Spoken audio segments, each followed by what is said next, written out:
അങ്ങനെ പേഴ്സണലൈസ്ഡ് ആയിട്ട് അവരുടെ സ്വന്തം കാര്യങ്ങൾ മാത്രം സെർച്ച് ചെയ്യുന്ന ഒരു ഫോണിലേക്ക് നമ്മളൊരു പരസ്യം കൊടുക്കുമ്പോൾ തികച്ചും അത് ആ ഫോണിൻ്റെ ഓണറെ, അതായത് നമ്മുടെ ഭാഷയിൽ പറഞ്ഞ കസ്റ്റമറെ അല്ലെങ്കിൽ ഓഡിയൻസിന് കറക്റ്റ് കണക്റ്റ് ആവുന്ന രീതിയിലായിരിക്കണം.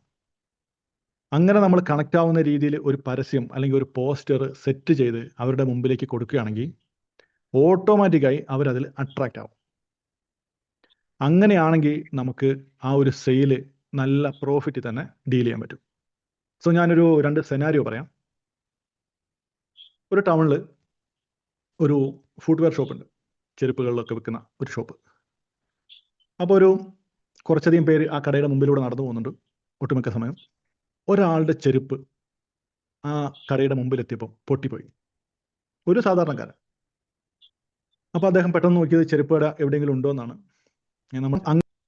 അങ്ങനെ അദ്ദേഹം ആ ചെരുപ്പ് കടയിൽ, ആ ഫുട്വെയർ ഷോപ്പിൽ ചെന്നു. അപ്പോൾ പുള്ളി പെട്ടെന്ന് തന്നെ ആവശ്യം പറഞ്ഞു, എനിക്കൊരു ചെരുപ്പ് വേണം, ഇതാണ്. സോ ആ ചെരുപ്പ് പെട്ടെന്ന് തന്നെ അവർക്ക് ഫൈൻഡ് ചെയ്യാൻ പറ്റി. അപ്പോൾ ഒരു അഫോർഡബിൾ എന്നുള്ളൊരു വാക്ക് അദ്ദേഹം ഉപയോഗിച്ചിരുന്നു. പെട്ടെന്ന് തന്നെ എനിക്ക് ഈ ഒരു റേഞ്ചിലുള്ള, അല്ലെങ്കിൽ അങ്ങനെ തന്നെ പറയാം, എനിക്കൊരു 500 രൂപയ്ക്കുള്ള ഒരു ചെരുപ്പ് വേണം എന്നായിരിക്കും പറയാം.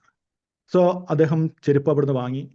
ആ കടക്കാരൻ അത് ബില്ല് അടയ്ക്കാൻ പറയുന്നതിന് മുമ്പ് അവരെന്തായാലും ചോദിക്കും, ഇത് ചേട്ടാ അതിൽ എന്തെങ്കിലും കുറയോ?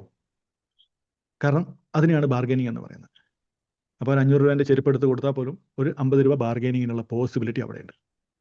സോ അയാൾ ചെരുപ്പ് മേടിക്കും എന്നുള്ളത് ഉറപ്പാണ്, പക്ഷേ അയാളുടെ മനസ്സിലുള്ള എമൗണ്ടിന് മാത്രമേ അവർ മേടിച്ചുള്ളൂ.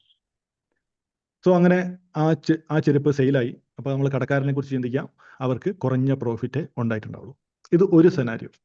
സോ അഗെയിൻ ഒരു സെനാരിയും കൂടെ പറയാം. ഇതേ ചെരുപ്പ്, ഇതേ ഫുട്വെയർ ഷോപ്പ് സോഷ്യൽ മീഡിയയിൽ, ഇൻസ്റ്റാഗ്രാമിൽ, ഫേസ്ബുക്കിൽ, യൂട്യൂബിൽ, അതോടെ ഗൂഗിൾ മൈ ബിസിനസ്സിൽ എല്ലാ വീക്കിലും പോസ്റ്റ് ചെയ്യുന്ന ആളാണ്.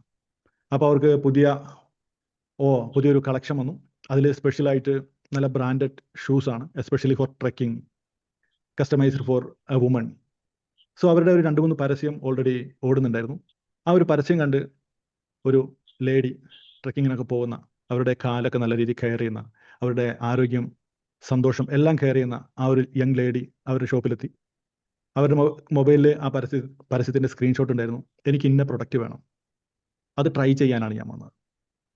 സോ ഉടനെ അത് ട്രൈ ചെയ്യാനുള്ള ഓപ്ഷൻ കൊടുത്തു. ദെൻ അവർ ട്രൈ ചെയ്തു. അപ്പോൾ തന്നെ അവർ ഫീൽ ഹാപ്പിയാണ്. സോ MRP ഇതാണ്. അപ്പോൾ ഇവരിങ്ങനെ ഒരു കസ്റ്റമർ, ഇവരൊരു പരസ്യം കൊടുത്തിരുന്നു, ഒരു 10% ഡിസ്കൗണ്ട്. സോ അഗെയിൻ ബില്ലിന് വന്നപ്പം അവർ ആ 10% ഡിസ്കൗണ്ടും അടച്ചു. ഡിസ്കൗണ്ട് കഴിഞ്ഞില്ല, ഫുൾ എമൗണ്ട് അടച്ചു.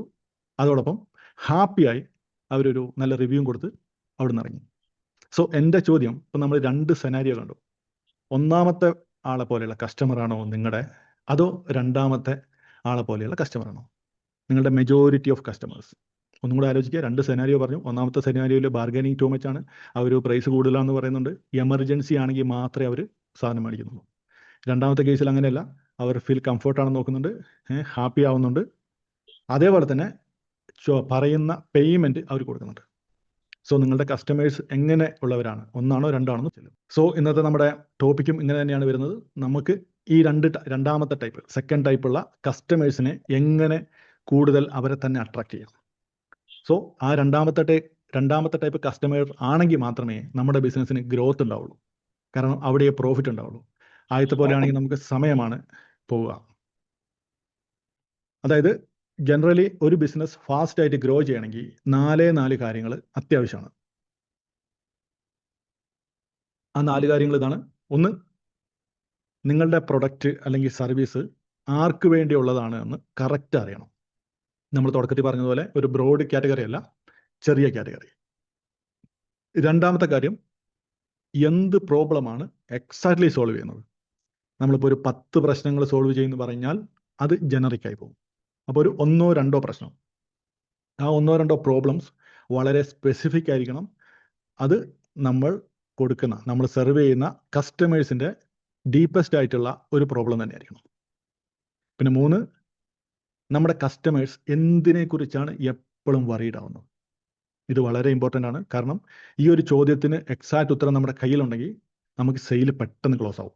കാരണം അവർ ഇന്ന കാര്യങ്ങളാണ് പറയുക എന്ന് നമ്മുടെ മനസ്സിൽ കണക്കൂട്ടാൻ പറ്റും. സോ 4th വൺ, എക്സാക്ട്ലി നിങ്ങളുടെ കസ്റ്റമർ എന്താണ് വേണമെന്ന് ആഗ്രഹിക്കുന്നത്. ഹിറ്റ് ക്ലിക്സ് ഫൗണ്ടേഴ്സ് ക്ലബിലേക്ക് സ്വാഗതം.